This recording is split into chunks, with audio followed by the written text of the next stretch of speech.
अब फेस जो है वो बदल गया है। केवल उत्तर याद रखने से काम नहीं चलने वाला, सोचना पड़ेगा। 10 अगस्त से रात 9 बजे सोनी एंटरटेनमेंट टेलीविजन और सोनी लिव पर। হাসির রাজা জ্ঞানের রাজা রসিক রাজা গোপাল ভাঁড়।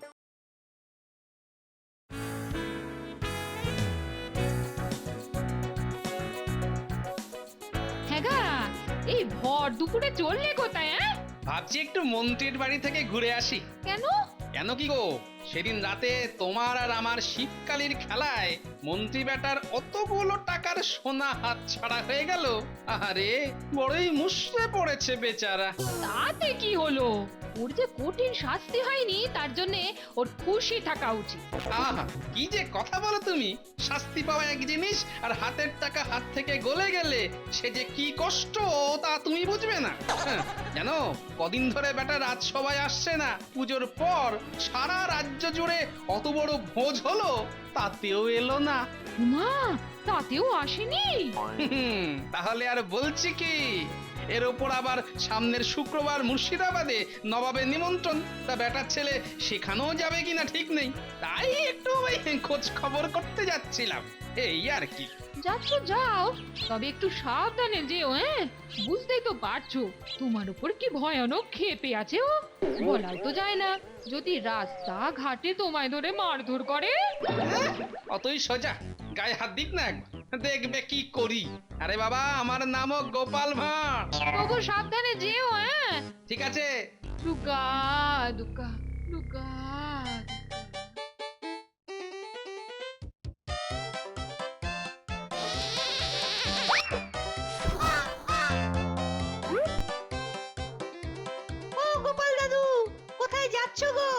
আহ, যাচ্ছি নিজের কাজে। তা তোরা এই ভর দুপুরে রাস্তায় কেন রে? পাঠশালা যাসনি? ও মা, তুমি জানো না আজ তো পাঠশালার ছুটি। ছুটি? কিন্তু তুমি চললে কোথায় সেটা তো বললে না। না না, কোথায় যাচ্ছি বলবো না, তবে যদি জানতে চাস তাহলে ওই খানিক দূরত্বে আমার পিছু পিছু আয়। আরে নাপলা, তোর সাথে গুলতি আছে তো? হ্যাঁ হ্যাঁ, আমার কাছেও আছে আর গুলটের কাছেও আছে। এই দেখো। তবে চল, আজ তোরা হবি আমার দেহরক্ষী, বুঝলি? আমি মন্ত্রীর বাড়ি ঢুকলে তোরা গুলতি বাগিয়ে আশেপাশে তৈরি থাকিস।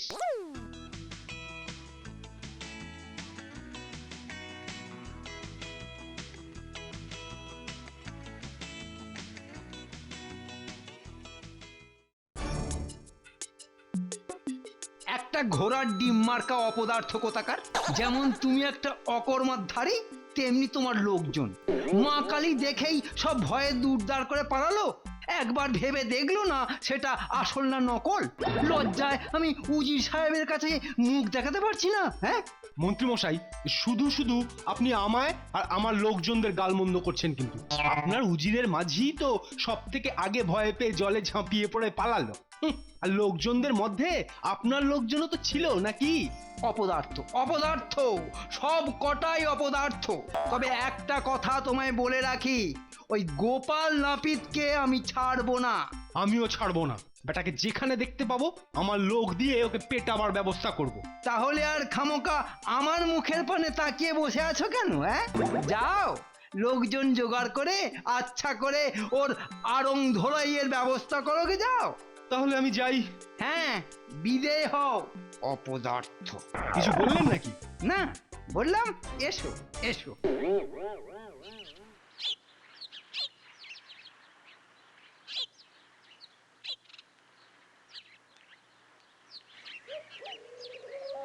আরে আরে, সেনাপতি যে সেনাপতি যে তা মন্ত্রী মশাইকে দেখতে এসেছিলেন বুঝি? কেমন আছেন এখন? আরে শুনলাম কোনো এক অজানা অসুখে বড়ই মুষড়ে পড়েছেন তিনি। এই দেখো, আপনি কি খুব রেগে আছেন সেনাপতি মশাই? বাড়িতে বউয়ের সাথে ঝগড়া হয়েছে বুঝি? দেখো গোপাল, বেশি বার বেরো না। বেশি বার বাড়লে কি হয় সেটা জানো তো?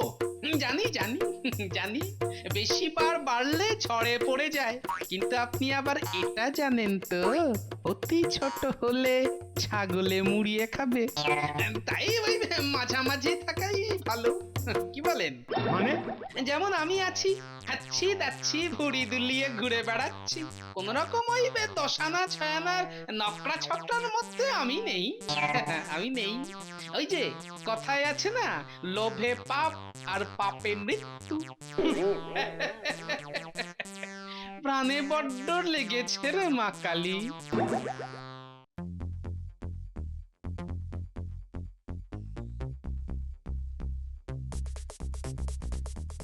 আসতে পারি মন্ত্রী মশাই?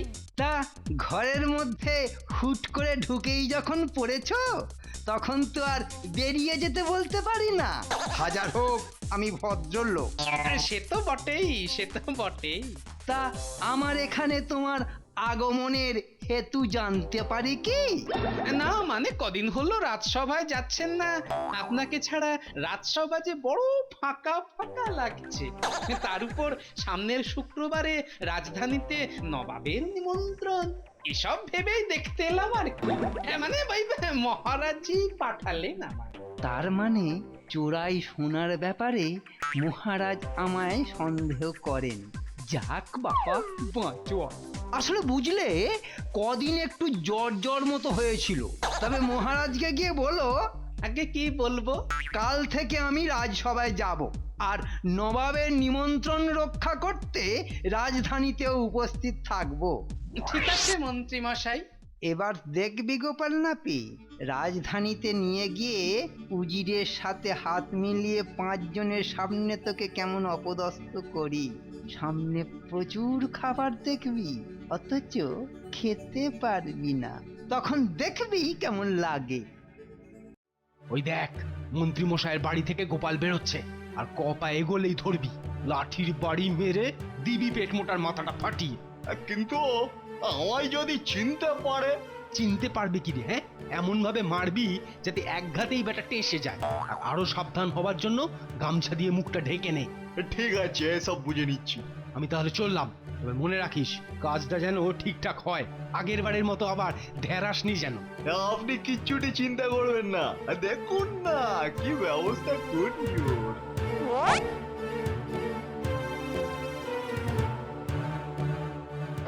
গোপাল, কেমন হাসলাম। আজ তোর দিন শেষ। কেন রে ভাই? আজ আমার হাতে তুই মরবি। সত্যি? তাহলে পেছনে চেয়ে দেখ। কি কি দেখবো রে? কি দেখবো? আমার রক্ষাকর্তা স্বয়ং মহারাজ তোর পেছনে দাঁড়িয়ে। উড়িয়ে বাবা রে, ওরে বাবা, এই যে খেয়ে ফেললো ওরে বাবা রে, খেয়ে ফেললো। এই বেরো না, ওরে একটু ঢুকি বাবা। ছেড়ে দে ছেড়ে দে, যা মক্ষম দাওয়াই পেয়েছে আর কোনোদিন লাগতে আসবে না। চল চল, আজকে তোদের কি খাওয়াই কি খাওয়াই কি খাওয়াই? হ্যাঁ হ্যাঁ, জিভে গজা খাও। চল চল চল।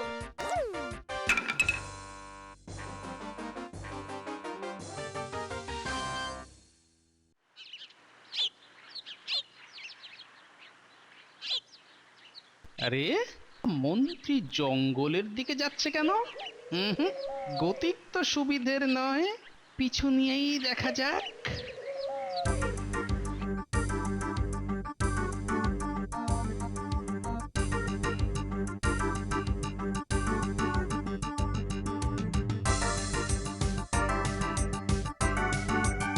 আসুন আসুন মন্ত্রী মশাই। আপনার কাছে আমার আর মুখ দেখাবার উপায় নেই। আমার সেনাপতি আর লোকজনদের কারণে যে ক্ষতিটা হয়ে গেল আপনার, তার জন্যে আমি সত্যি লজ্জিত। সে আপনি আর কি করবেন বলুন, আমাদের সামনে ওই শনি গোপালটা ততদিন থাকবে, ততদিন এভাবেই ক্ষতি হতে থাকবে আমাদের। আচ্ছা, ওকে মারতে পারছেন না কেন? সে চেষ্টা কি আর করিনি? এই তো গতকাল সেনাপতির এক ভাড়াটে খুনি ওকে লাঠি পেটা করে মারতে গিয়েছিল, কিন্তু কিন্তু কি? কিন্তু ওই বেটা টেকো পেট মোটাটা আবার বুদ্ধির জোরে বেঁচে গেল। ও ও আর পারা যায় না। ওই এক গোপালই দেখছি আমাদের রাতের ঘুম কেড়ে তবে ছাড়বে। বেটাকে একবার হাতের কাছে পেলে না একেবারে চিবিয়ে খাবো। দুদিন বাদেই তো আসছে রাজধানীতে। তখনই ওর পিন্ডি চটকাবো আমি। সেটা কি আর পারবেন? কারণ সঙ্গে তো মহারাজও থাকবেন। তাই তো, এটা তো ভেবে দেখিনি। ও তো সর্বক্ষণই মহারাজ কৃষ্ণচন্দ্রের সাথে একেবারে ইঁটুলির মতো লেপ্টে থাকবে। আমার মাথায় একটা বুদ্ধি এসেছে। এই বুদ্ধি খাটিয়ে গোপাল বেটাকে এমন জব্দ করব, দেখবেন মহারাজ অবধি ওকে বাঁচাতে পারবে না। হ্যাঁ, বুদ্ধিটা কি?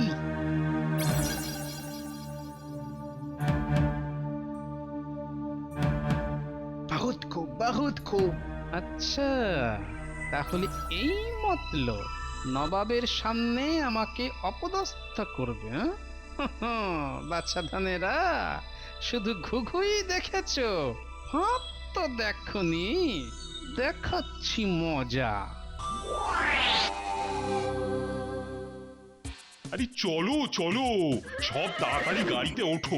আরে ওই মন্ত্রী, তুমি সেনাপতিকে নিয়ে ওই গাড়িতে ওঠো, আর আমি গোপালকে আমার গাড়িতে নিচ্ছি, কেমন? ভেবেছিলাম চলতি পথে ঘোড়ার গাড়ি থেকে গোপালকে ঠেলে ফেলে দেবো, না সেটা আর হলো না।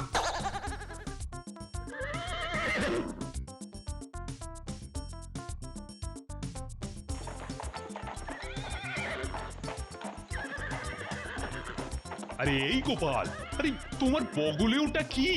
একটা পুটুলি মহারাজ। আরে তা তো বুঝলাম, কিন্তু কি আছে ওতে? ভারী গোপন জিনিস, তবে আপনার কপালে যদি থাকে তবে ঠিক সময়ে জানতে পারবেন এই পুটুলির ভেতর কি আছে।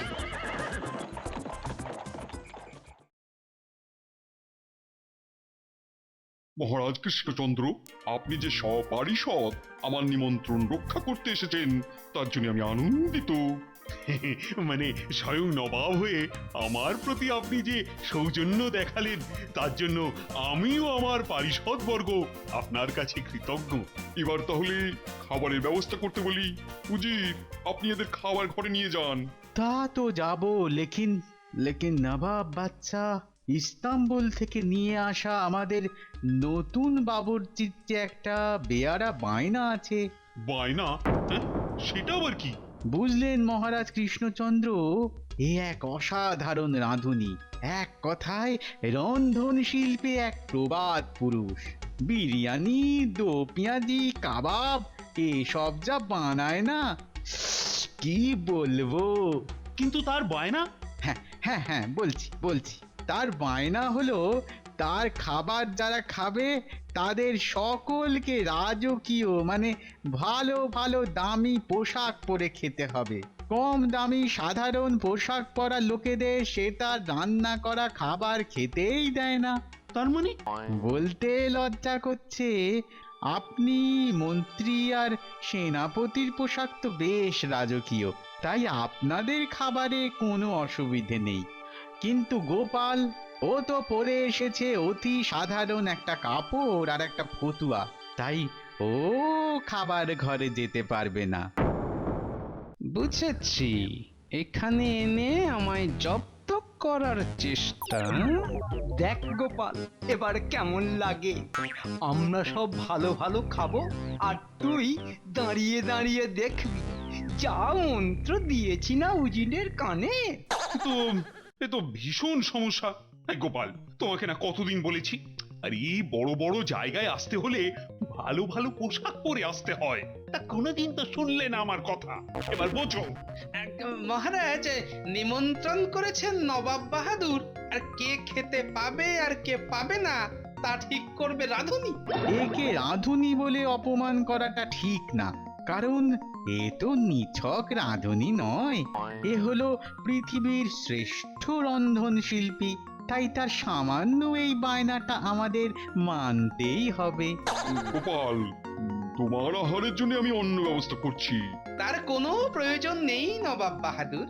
আমি ভালো ভালো ওই খাবারই খাবো এবং ভালো পোশাক পরে। কিন্তু কিন্তু পাবে কোথায়? সে ঠিক পেয়ে যাব। এখন কিন্তু বেশ রাত, পোশাকে সব দোকান বন্ধ হয়ে গেছে। তাতে আমার ভারী পয়েই গেছে। মহারাজ, আপনি কোনো চিন্তা করবেন না, আমি যাব আর আসব। এসে কিন্তু দুজনে একসাথে কবজি ডুবিয়ে মাংস কালিয়া সাঁটাবো। মানে নবাব বাহাদুর কিছু মনে না করলে একটা কথা বলি। মানে আপনি যখন জানতেনই আপনার রাধুনির এমন বেমক্কা বায়না, মানে তখন নিয়ন্ত্রণ করার সময় সেটা বলে পাঠালেই পারতেন। মানে তাহলে আমার গোপালকে এমন অপ্রস্তুত হতে হতো না। আসলে রাধুনি এসেছে গতকাল, এনেছে উজির, আর ওর বায়নার কথাটা আমি মাত্র কিছুক্ষণ আগে শুনেছি। তবে তবে এর জন্য আমি সত্যিই অনুতপ্ত। গোপাল, এই এই পোশাক তুমি পেলে কোথায়? কিনে আনলে? না মহারাজ। তবে কি কারো কাছ থেকে চেয়ে আনলে? আগে না মহারাজ, এই আমার নিজের। মনে নেই অনেক দিন আগে আপনি আমায় এটা দিয়েছিলেন? হ্যাঁ হ্যাঁ, মনে পড়েছে মনে পড়েছে। কিন্তু এখানে এটা এলো কি করে? ওই যে আমার বগলের পুটুলি। ওর মধ্যে ছিল? আচ্ছা গোপাল, এখানে যে এই পোশাক নিয়ে এমন একটা কাণ্ড ঘটতে পারে সেটা কি তুমি বুঝতে পেরেছিলে? বুঝতে হয় মহারাজ। কি বলেন মন্ত্রী মশাই আর উজির সাহেব?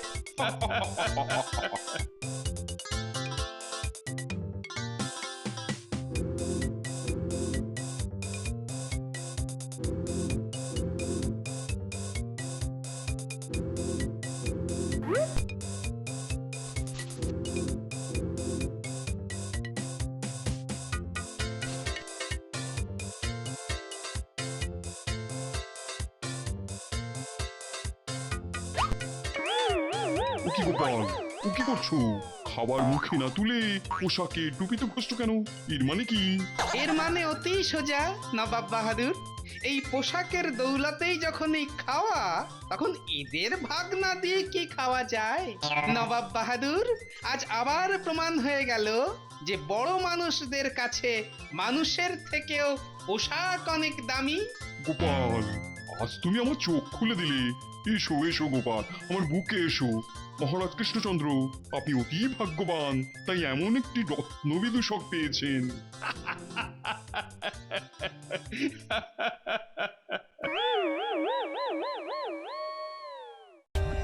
For more updates, subscribe to our channel, click the show links and enjoy watching the videos.